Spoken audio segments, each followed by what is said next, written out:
அன்பு நேயர்களுக்கு எனது இனிய கனிவான வணக்கங்கள். நம்முடைய மிதுன ராசிக்கார நேயர்களுக்காக பிரத்யேகமாக தயார் செய்யப்பட்ட இந்த வீடியோ பதிவுக்குள்ள நம்ம முழுமையா போறதுக்கு முன்னாடி அந்த ஆறுமுகன், அந்த பழனி மலையான் முருகப்பெருமான மனதார வேண்டிட்டு அப்புறமா வீடியோ பதிவுக்குள்ள போயிரலாங்க.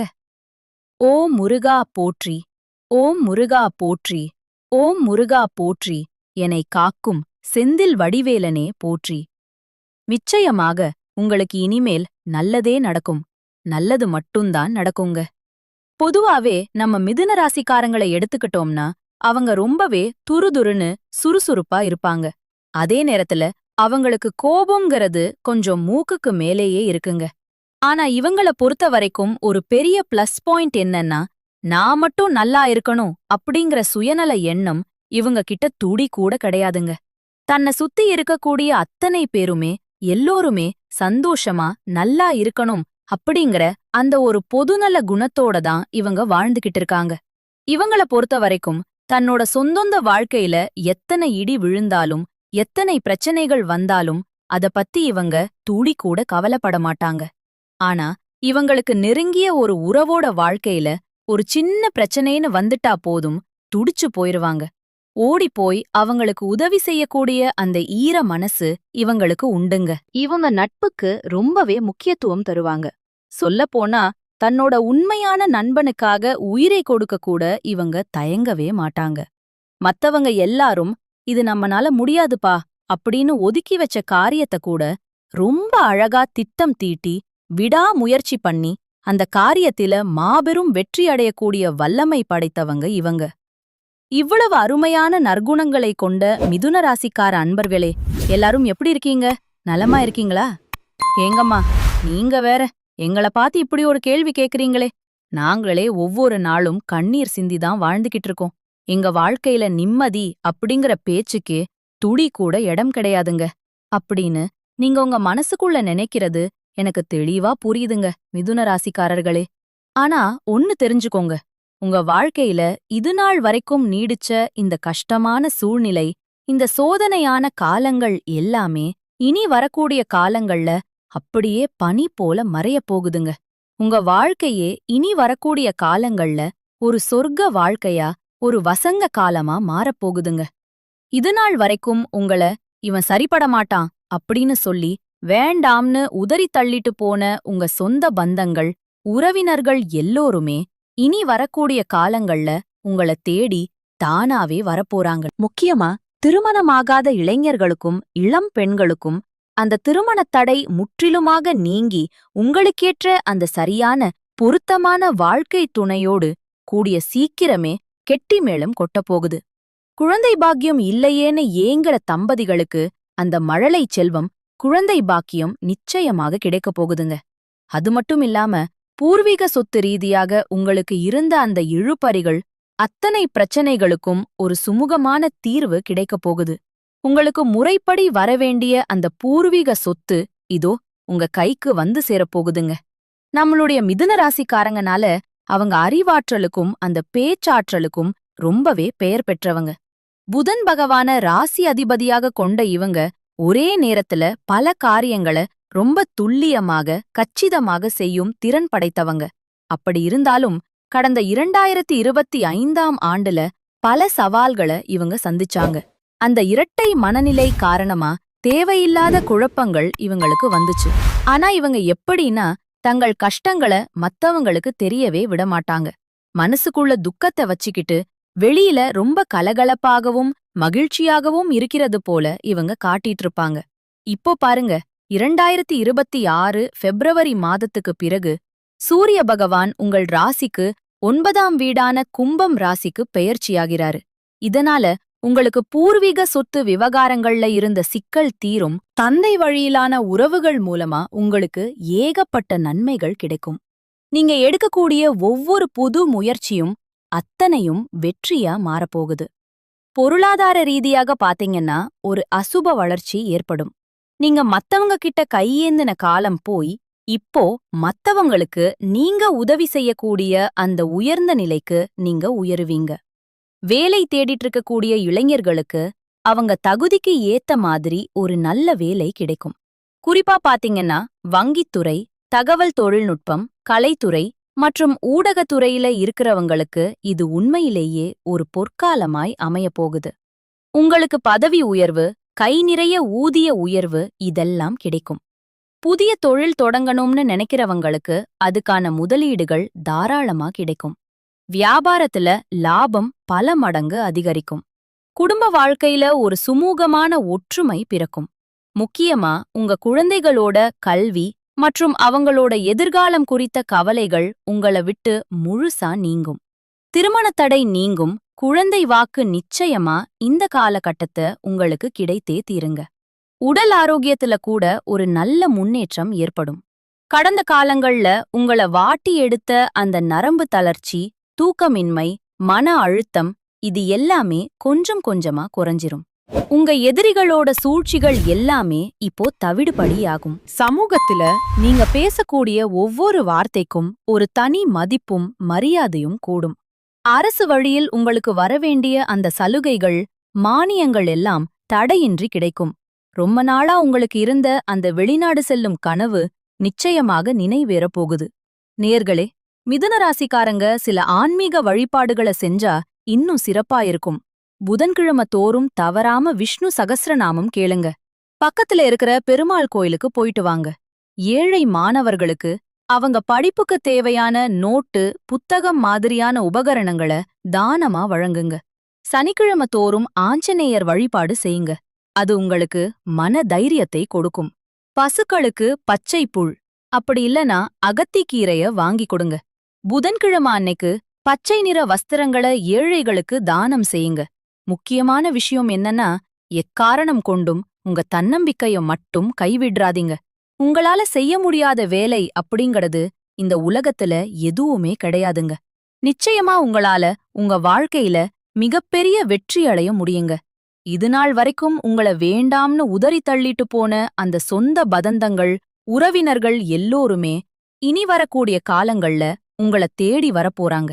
திருமணமாகாதவங்களுக்கு திருமண தடை நீங்கி உங்களுக்கேற்ற சரியான வாழ்க்கை துணையோடு சீக்கிரமே திருமணம் நடக்கப் போகுது. எனக்கு திருமணம் ஆயிடுச்சு, 4-5 வருஷம் ஆச்சு. ஆனா இன்னும் ஒரு குழந்தை பாக்கியமே இல்ல.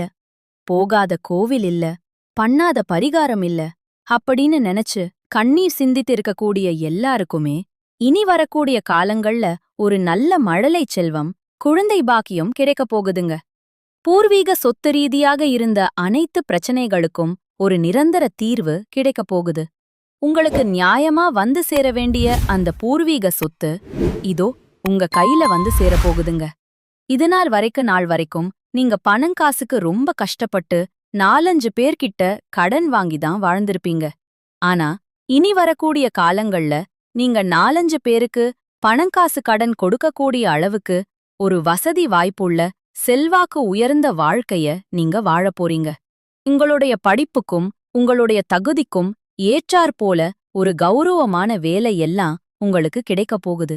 படிச்சு முடிச்சிட்டு வேலை தேடிட்டு இருக்க இளைஞர்களுக்கு அவங்க படிப்புக்கும் தகுதிக்கும் ஏற்றாற்போல ஒரு நல்ல சம்பளத்துல வேலை கிடைக்கப் போகுதுங்க. நீங்க தனியார் துறையில வேலை செஞ்சாலும் சரி, இல்ல அரசு துறையில வேலை செஞ்சீங்கனாலும் சரிங்க. உங்களுடைய தகுதிக்கும் திறமைக்கும் ஏத்த மாதிரி அந்த சம்பள உயர்வு, பதவி உயர்வு இதெல்லாம் உங்களுக்கு தேடி வரும். அது மட்டும் இல்லாம உங்களுக்கு ஒரு நிரந்தரமான பதவி கிடைக்கப் போகுது.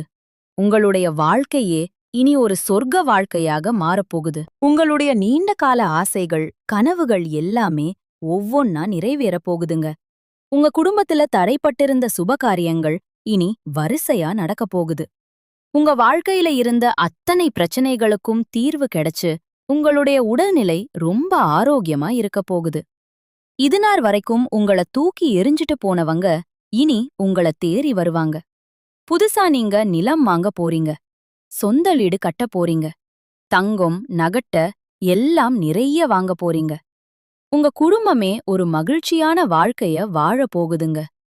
உங்க வாழ்க்கையில இனி வரக்கூடிய காலங்கள்ல தடை, தாமதம் அப்படிங்கிற பேச்சுக்கு எல்லாம், தோல்விக்கு எல்லாம் துளி கூட இடமே கிடையாதுங்க.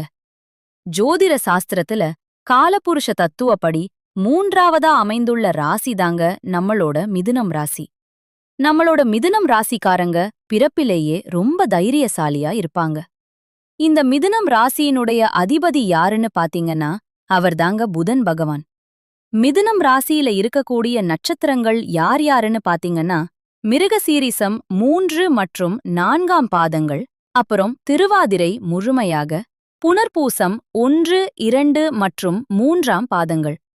இவங்கங்க எல்லாரும் தான் நம்மளோட மிதுனம் ராசியில இருக்கக்கூடிய நட்சத்திரக்காரங்க. புதன் பகவான் தான் இந்த மிதுனம் ராசிய ஆட்சி செய்றாருங்க. நம்மளோட மிதுனம் ராசிக்காரங்களுக்கு நட்பு ராசியா இருக்கக்கூடியவங்க யார் யாருன்னு பாத்தீங்கன்னா ரிஷபம், கன்னி மற்றும் துலாம் ராசிக்காரங்க. இவங்க எல்லாரும் நம்மளோட மிதுனம் ராசிக்காரங்களுக்கு ரொம்பவே நெருக்கமான நட்பு ராசியா இருக்காங்க. மிதுனம் ராசிக்காரங்க வாழ்க்கையில எவ்வளவு பெரிய கஷ்டம் வந்தாலும் அவங்க தன்னோட தைரியத்தை மட்டும் என்னைக்குமே விடமாட்டாங்க. முயற்சி பண்ணிக்கிட்டே இருப்பாங்க.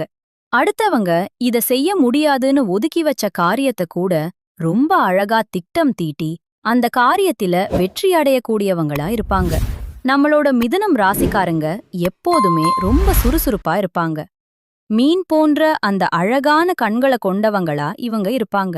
இவங்களுக்கு சோம்பேறித்தனம்னா என்னன்னே தெரியாதுங்க. அது இவங்க கிட்ட சுத்தமா கிடையாது.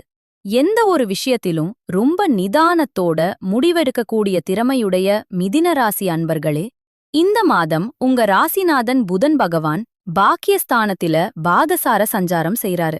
இது உங்களுக்கு ரொம்பவே சாதகமான ஒரு அமைப்ப காட்டுதுங்க. சிலருக்கு தூரதேச பயணங்கள் செல்ல நேரிடலாம். நீங்க செய்யக்கூடிய ஒவ்வொரு வேலையையும் ரொம்ப மன திருப்தியோட செயலாற்றுவீங்க. உங்க புத்தி சாதுரியம் மூலமா காரிய வெற்றி உங்களுக்கு சுலபமா கிடைக்கும். நீங்க யாருக்காவது ஒரு வாக்கு கொடுத்தீங்கன்னா அதை எப்படியாவது நிறைவேற்றுவீங்க. இதனால மத்தவங்க கிட்ட உங்களுக்கு மதிப்பும் மரியாதையும் கூடும். நல்ல பாராட்டும் கிடைக்கும். எப்பவும் உற்சாகத்தோட நீங்க இருப்பீங்க. தொழில் மற்றும் வியாபார முன்னேற்றத்துக்காக நீங்க புதுசா நிறைய திட்டங்களை தீட்டுவீங்க. உங்களுக்கு பெரிய அளவிலான புதிய ஆர்டர்கள் கிடைக்கக்கூடிய ஒரு நல்ல சூழ்நிலை இப்போ உருவாகுது. உத்தியோகத்தில் இருக்கிறவங்க ரொம்ப உற்சாகமாக செயல்பட்டு இழுவையிலிருந்த வேலைகளை கூட உடனுக்குடன் செஞ்சு முடிப்பீங்க. உங்களுக்கு புதிய பதவி பொறுப்புகள் தேடி வரும். குடும்பத்துடன் உறவினர்களுடன் சேர்ந்து விருந்து மற்றும் கேளிக்கை நிகழ்ச்சிகள்ல கலந்து கொள்ளும் ஒரு மகிழ்ச்சியான சூழ்நிலை வரும். உங்க குழந்தைகள் ரொம்ப உற்சாகமாக காணப்படுவாங்க. பெண்களுக்கு ஒருவித மன திருப்தியுடன் காரியங்களை செய்து சாதகமான பலன்களை நீங்க பெறுவீங்க. வெளிநாடு அல்லது வெளியூர் பயணங்கள் செல்ல நேரலாம். அரசியல்வாதிகள் உங்க கட்சி தலைமையின் ஒரு நன்மதிப்பையும் நம்பிக்கையையும் பெறுவீங்க. கலைத்துறையினர்களுக்கு ரொம்ப நாளா எதிர்பார்த்த அந்த பெரிய ஒப்பந்தம் இப்போ கையெழுத்தாகும். மாணவர்களுக்கு மட்டும் கல்வியில கொஞ்சம் கூடுதல் கவனம் தேவைங்க. இந்த காலகட்டத்துல இந்த உலகத்துல யாருங்க உண்மையான கோடீஸ்வரன்? கோடி கோடியா பணம் வச்சிருக்கிறவங்களா? இல்ல பிடிச்ச உணவுகளை வகை வகையா சாப்பிடுறவங்களா? இல்ல பிடிச்ச உறவுகள் கிட்ட பேசிக்கிட்டே இருக்கிறவங்களா? இதுல யாருமே உண்மையான கோடீஸ்வரன் கிடையாதுங்க. யார் ஒருத்தவங்க எந்தவிதமான நோய் நொடி இல்லாம மனக்கவலை இல்லாம நிம்மதியா ஒரு ஆழ்ந்த தூக்கத்தை தூங்குறாங்களோ அவங்கதாங்க இந்த உலகத்திலேயே சிறந்த கோடீஸ்வரன். அப்பேற்பட்ட கோடீஸ்வரன் ஆகக்கூடிய அந்த மகத்தான யோகம் உங்களுக்கு இந்த மாதம் அமைஞ்சிருக்குதுங்க. உங்க வாழ்க்கையில இனி வரக்கூடிய காலங்கள்ல கவலை, கண்ணீர் அப்படிங்கிற பேச்சுக்கெல்லாம் துளி கூட இடம் கிடையாதுங்க. இதுநாள் வரைக்கும் உங்களுடைய மனசுல பாரமா இருந்த அந்த மனக்கவலைகள் எல்லாம் இனி வரக்கூடிய காலங்கள்ல அப்படியே காணாம போகுதுங்க. நீங்க ஒரு சந்தோஷமான ஒரு ஆரோக்கியமான வாழ்க்கைய இனி வரக்கூடிய காலங்கள்ல வாழ போறீங்க. உங்க வாழ்க்கையில சந்தோஷம் என்னைக்குமே நிலைச்சிருக்க போகுதுங்க. குலதெய்வம் எங்கேயோ இருக்குது, என்னமோ இருக்குது அப்படின்னு நீங்க நினைக்க வேண்டாங்க. நீங்க எங்க இருந்தாலும் உங்க வீட்ல ஒரு அகல் தீபம் ஏத்தி வச்சு அந்த தீப ஒளியில தெய்வங்கள் இருக்கிறாங்க அப்படின்னு முழுமையா நம்பி மனதார வழிபாடு செய்யுங்க. உங்களுக்கு உங்க குலதெய்வமே தெரியாவிட்டாலும் பரவாயில்ல. வீட்ல தீபம் ஏற்றி வச்சு ஏதாவது ஒரு நல்ல நாள்ல உங்க குலதெய்வத்தை மனசார நினைச்சு வழிபாடு செய்யுங்க. ஏன்னா குலதெய்வ வழிபாடு குலம் காக்கும், உங்க குலம் தழைக்கும். முதல்ல குலதெய்வம், அப்புறம் உங்களுக்கு இஷ்டப்பட்ட தெய்வம், அப்புறம் உங்களுக்கு விருப்பப்பட்ட மத்த தெய்வங்க. எந்த கோயிலுக்கு போனாலும் என்ன பரிகாரம் பண்ணாலும் எனக்கு ஒரு ஏற்றமேமே இல்லையே அப்படின்னு நீங்க சொல்றீங்க இல்லையா? தினமும் காலையில தூக்கத்துல இருந்து எந்திரிச்ச உடனே அந்த சூரிய பகவான ஒரு முறை மனதார நமஸ்காரம் பண்ணுங்க. அந்த சூரிய நாராயண மூர்த்தியோட அனுக்கிரகம் உங்களுக்கு இருந்தா போதும். மற்ற கிரகங்கள் எல்லாம் உங்களுக்கு சாதகமா இல்லைனா கூட பரவாயில்லைங்க. அந்த சூரியனுடைய பிரகாசம் உங்க வாழ்க்கையவே பிரகாசமா மாத்திருங்க. அந்த தெய்வ வெளிச்சம் உங்கள வந்து சேருங்க. உங்க வாழ்க்கையில் இருக்கக்கூடிய அத்தனை கவலைகளும் கண்ணீரும் அப்படியே கரைஞ்சு போயிருங்க. மிதுன ராசிக்காரங்களே, உங்களுடைய வாழ்க்கையில மேலும் நல்லதெல்லாம் நடக்க இந்த மாதம் நீங்க செய்யக்கூடிய அந்த எளிமையான பரிகாரம் என்னன்னு பாத்தீங்கன்னா, இந்த பரிகாரம் ரொம்ப ரொம்ப எளிமையானது தாங்க. உங்க வீட்டுக்கு பக்கத்துல இருக்கிற அல்லது நீங்க பார்க்கக்கூடிய வயதான முதியவர்களுக்கு, ஆதரவற்ற பெரியவர்களுக்கு உங்களால முடிஞ்ச ஒருவேளை உணவடிங்க. அவங்களோட அந்த வயிறும் மனசும் குளிர நீங்க சாப்பாடு கொடுத்தீங்கன்னா, நீங்க தெரிஞ்சும் தெரியாமலும் செஞ்ச பாவங்கள் எல்லாம் அப்படியே காணாம போயிருங்க. உங்க வாழ்க்கையில நல்லது மட்டும்தாங்க நடக்கும். ஓம் முருகா போற்றி, ஓம் முருகா போற்றி, ஓம் முருகா போற்றி. நன்றி, வணக்கம்.